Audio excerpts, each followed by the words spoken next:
कोई भी पूजा पाठ, धार्मिक कर्मकांड, विवाह, उपनयन या संस्कार आदि हो, अंत में यजमान अपनी इच्छा अनुसार अपने पुरोहित एवं ब्राह्मण को दक्षिणा देता है। कोई भी धार्मिक कार्य हो, बिना दक्षिणा के अधूरा माना जाता है। दक्षिणा कितनी और किस समय देनी चाहिए, इस वीडियो में हम देखेंगे। पूजा में दी जाने वाली दक्षिणा एक देवी का नाम है जो यज्ञ की पत्नी है, इसलिए बगैर दक्षिणा के कोई भी यज्ञ तथा पूजा पाठ अनुष्ठान कभी पूरा ही हो नहीं सकता। पूजा के बाद पंडित पुरोहित को दक्षिणा देनी ही चाहिए। किसी भी पूजा अनुष्ठान आदि धार्मिक कार्यों में दक्षिणा का बहुत ही महत्व बताया गया है। नमस्कार सज्जनों, नमस्कार। मैं सिद्धेश, ब्राइट सिद्धेश, इस YouTube चैनल पर आप सबका हार्दिक स्वागत करता हूँ। इस वीडियो में जो कुछ भी कहा है मैं बताने वाला हूँ, सबका शास्त्रों में प्रमाण है। यह जानकारी पुराणों में या हिंदू ग्रंथों में बताई गई है और अध्यात्म पर तथा धार्मिक आधार पर है।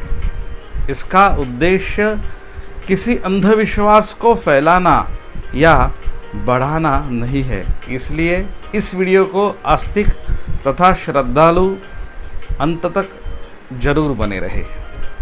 वेदों में लिखा है, जो देता है देवता उसे देते हैं। दानी द्वारा दिया गया धन देवताओं को मिलता है। देवता इसे कई गुना बढ़ाकर दाता को लौटाते हैं। भगवत गीता में स्वयं भगवान ने कहा है, विधिहीनम स्मृष्टान्नम मंत्रहीनम दक्षिणम श्रद्धा विरहितम यज्ञम तामसम परिचक्षते।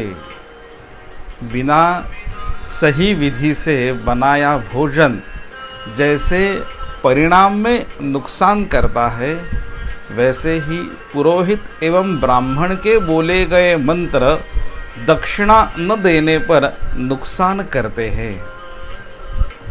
देवी भागवत पुराण में 9वें स्कंद के अध्याय 45 में वचन भी आया है, कर्मी कर्मणि पूर्णे च तक्षणे यदि दक्षिणाम न दद्यात् ब्राह्मणेभ्यश्च दैवेनाज्ञानतोऽथवा मुहूर्ते समदिते तु द्विगुणा सा भवेत् ध्रुवम् एक रात्रे व्यतीते तु भवेत् षद्गुणा च सा त्रिरात्रे तच्छद्गुणा सप्ताहे द्विगुणा ततः मासे लक्षगुणा प्रोक्ता ब्राह्मणानां च वर्धते संवत्सरे व्यतीते तु सा त्रिकोटिगुणा भवेत् कर्म तत् यजमानानां सर्वं वै निष्फलं भवेत्। ये देवी पुराण का वचन है। सरल अर्थ देखा तो पुरोहित एवं ब्राह्मणों की दक्षिणा हवन की पूर्णाहुति करके एक मुहूर्त यानी कि लगभग देखा जाए तो 24 मिनट के अंदर दे देनी चाहिए, अन्यथा मुहूर्त बीतने पर 100 गुना बढ़ जाती है और 3 रात बीतने पर 1000 गुना, सप्ताह बाद 2000 गुना, महीने बाद 1,00,000 गुना और संवत्सर बीतने पर 3 करोड़ गुना यजमान को देनी होती है। यदि यजमान दक्षिणा नहीं दे तो उसके बाद उस यजमान का कर्म निष्फल हो जाता है और उसे ब्रह्म हत्या का पाप तथा दोष लगता है।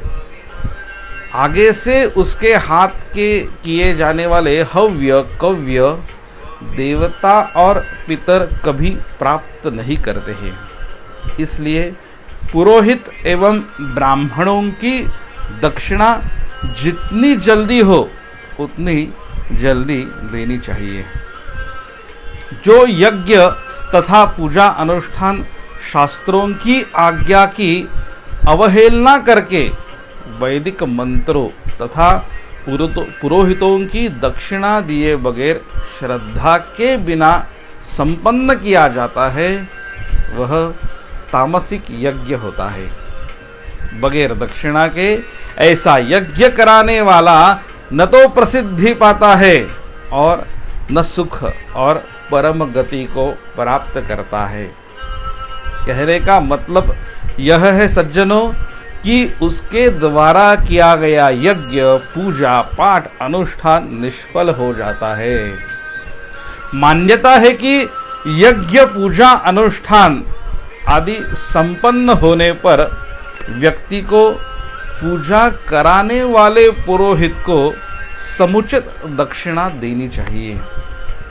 यदि कोई व्यक्ति यजमान धनवान है तो उसे सामान्य से 2 गुनी दक्षिणा प्रसन्न होकर देनी चाहिए, और यदि कोई यजमान बहुत ही ज्यादा धनवान है यानी रईस है तो उसे 3 गुना दक्षिणा देना चाहिए। यदि कोई निर्धन है तो उसे सामान्य से भी आधी दक्षिणा देनी चाहिए, और यदि कोई अत्यंत निर्धन है तो उसे सामान्य से भी दक्षिणा का 1/4 ही भाग देना चाहिए, लेकिन बिना दक्षिणा का कोई फल नहीं। सज्जनों, यजमान तथा कर्ता के लिए उचित है कि कर्म करने के पश्चात दक्षिणा अवश्य दे, तभी उसे फल प्राप्त होगा। यदि किसी कारणवश अथवा अज्ञान के कारण ब्राह्मण पुरोहित को दक्षिणा नहीं दे पाता तो दक्षिणा की संख्या उत्तरोत्तर बढ़ती चली जाती है और यजमान का संपूर्ण कर्म निष्फल हो जाता है। दक्षिणा विप्रमुद्दिश्य तत्काले तु न दीयते, एक रात्रे व्यतीते तु तद्दानम द्विगुणम भवेत्। अर्थात जप पूजा पाठादि किसी भी पुरोहित तथा ब्राह्मण के द्वारा करवाने पर तत्काल पुरोहित एवं ब्राह्मण को दक्षिणा न दी जाए तो एक रात बीत जाने पर वह दान दक्षिणा 2 गुना देना पड़ता है।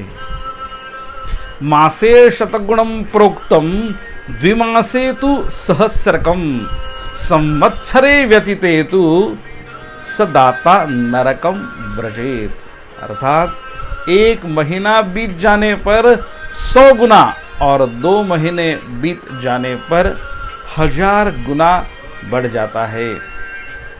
यानी इतनी दक्षिणा देनी पड़ती है। यदि 1 वर्ष बीत जाने पर दाता को नरक में जाना पड़ता है। इति वेद पुराण एवं धर्म ग्रंथ जानकारी।